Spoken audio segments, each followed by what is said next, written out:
Hello everybody and welcome. In this video I'm going to show you how to perform soft reset for your headphones JBL Tune 570. To perform a soft reset, firstly we need to turn off these headphones. So let's locate the power button, and power button located at the bottom of the right ear cup. Right here we have it. So firstly we need to turn off these headphones, press and hold this power button.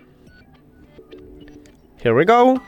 Now your headphones are disconnected from your phone, and we can see it right here at the device list. If you have Android, it will move from My Devices to Save Devices, and it also means that your headphones now disconnected from your phone.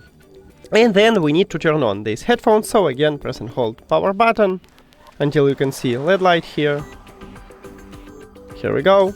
And we just turn on it. Now it should reconnect to your phone. Here we go, we have connection. If you have Android, it will return to My Devices. And with this method you can fix a lot of small trouble with your earbuds. And that's it. Thank you for watching this video. If you found it helpful, please consider subscribing to the channel and leave the like on the video. See you later!